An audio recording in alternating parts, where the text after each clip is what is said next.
Alrighty then. Today I wanted to do something that I'm a little bit excited for. If you've been around any of my social media for a little while, you will have seen a video I made recently on my Instagram. I did it with a bit of 3D rendering and some cool stuff like that. You guys seem to enjoy that. I got a pretty good response for it and I'm really proud of it, in fairness. But yeah, so I wanted to make a little bit of a video of how I made that, breaking it down a little behind the scenes almost. So I don't have any footage of me actually making it, because I made it a little while ago, but I still have the project files, I still know where I got everything, and so I wanted to share that a little bit with you. This is the clip that I'm talking about.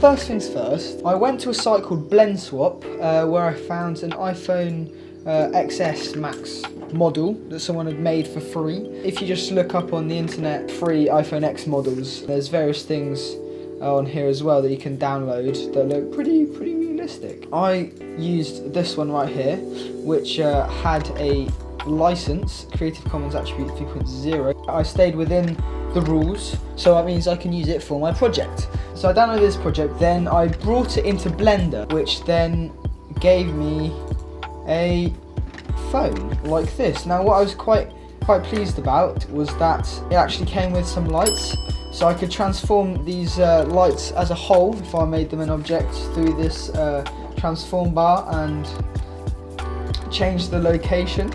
I also managed to change this text somehow, but I can't really remember how I did that. What I did do is I deleted, I think, one of these objects.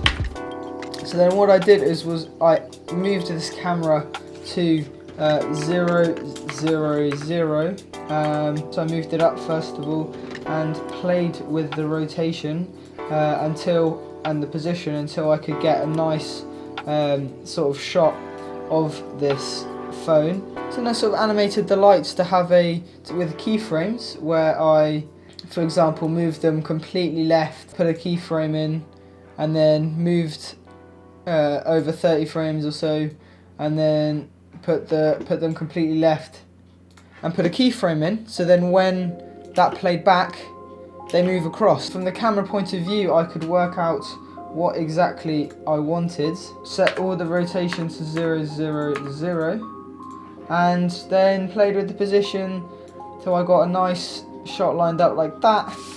And with the keyframes, that looks like a nice sweeping shot of the lights over the phone. So after that I did a load of these with different kind of movements of the lights, different movements of the camera, movements of the phone itself, all with keyframes, so then I can like accurately animate the movement and get exactly what I wanted.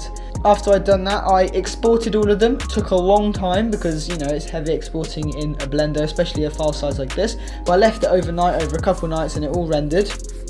So I had about 20 seconds of each clip, like these ones right here. So this is my footage bin. So I brought them all into Premiere Pro. Sadly, some of these files are unavailable. This is the actual project that I used. So I found some music on Epidemic Sound, the sort of vibe that I wanted to. It was quite a nice vibe.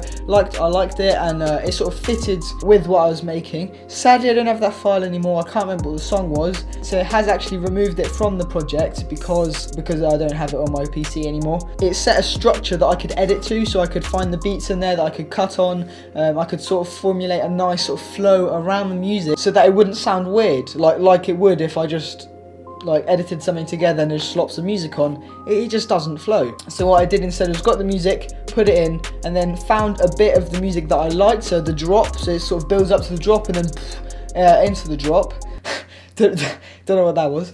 But then I used that section to cut various different things.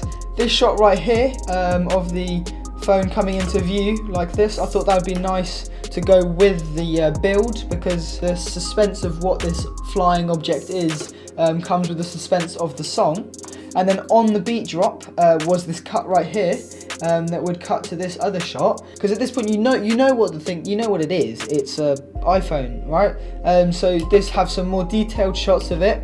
Now these were all quite similar, which added a bit of flow, and the fact that these two are moving in the same direction builds on the flow as if you've sort of zoomed out. Now this one added quite a nice separate angle because they're coming together again. It's a bit different to what the other one is, which sort of helps the mind to see something a bit different and keeps the viewer entertained. This cut I'm pretty sure was on the beat as well, whereas this one wasn't, but the fact that they were going in the same direction and they're quite similar, it didn't feel weird because it just felt like you were zooming out rather than a cut, which is quite nice because it adds a bit of variety rather than just cutting every single time on the beat, which can get very distracting. So I did that, and then bang, on the beat again, coming the different way, adding a bit of a different perspective as well, so you can sort of see exactly what the phone is. So now you've been introduced to the back of the phone, so I wanted to sort of play on that a little bit and show this sort of back end of the phone that you don't really see beforehand as well. Now where these two shots were that I'm missing, these were actually shots of the back of the phone, and so I had a zoomed in shot of the bottom and the various details that were there, mainly because there was a little Easter egg that I'd altered it and written my name in the phone. If you didn't see that, don't worry, it was quite small. Then I had a couple shots of these to go with the back of the phone that you're introduced to here. A bit more of the back of the phone, but this time more focused on the camera, and then another general shot. I think it's the same as this, but just the ending of the spin right here. This is a typical shot that you see of in like the adverts, of just the phone spinning like this, so I thought it was a nice touch, seeing I was trying to make it realistic. And so is this phone coming out of the phone as well. This was sort of the end of the montage. This was a nice shot to show that it was the end, because you know this is a typical thing you see at the end of phone adverts. Now this was quite interesting. This was all on the beat, this iPhone X bit here.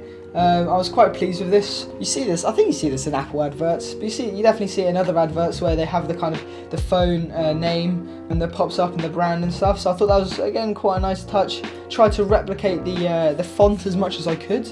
Looked at some adverts and stuff that Apple had made, and I found this sort of font was relatively similar enough anyways, especially this X2 was relatively similar. It's a bit closer and tighter than I wanted, but I didn't really have time to look at too many other fonts, so I sort of settled with this. The straight on the beat here really emphasizes this text, which is kind of the point of an advert, to emphasize the name of the phone. So I really drove home with that by putting it straight on the beat, so that it would just draw attention to that and yeah, just stick out of the video. This bit here I was quite pleased with. It's a shame that this photo isn't actually available. I'll show the actual clip right here of the ending, what I've done.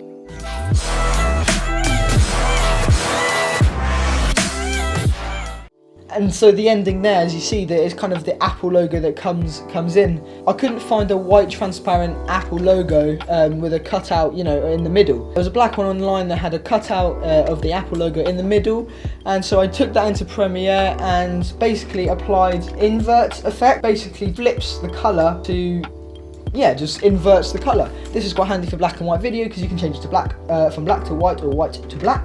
So I did that from black to white to get that white cutout that I wanted. Now the problem was that was only a circle. It just had this transparent cutout with a white circle around it, which was obviously very impractical. It was pretty much like this at this point. You could just see the logo but still see the background, which wasn't very helpful.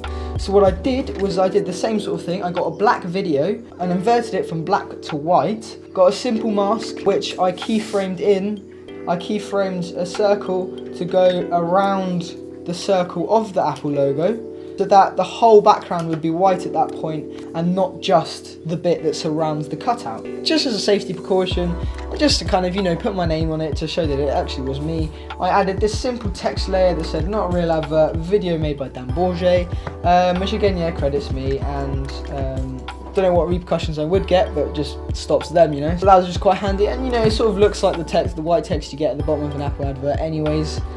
So I made that and just ended the music, which was a nice ending to that section because it's sort of the end of that drop. So this is the final video. If you want to see it again, I know you do.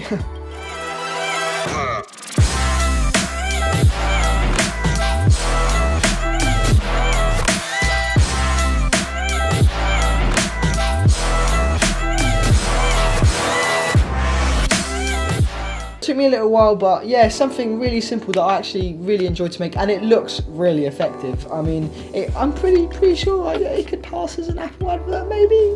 If you think so, then put it down in the comments below. I appreciate the support. But what I'm going to do is also right now, I'm going to put a little poll up here. I think, no, it's in this corner. I'm going to put a little poll right here in the white card with a couple video ideas on there that I have, and if you could just quickly vote and say which one you'd rather see on this channel, that'd be super helpful, just so that I sort of know what you guys want to see, you know.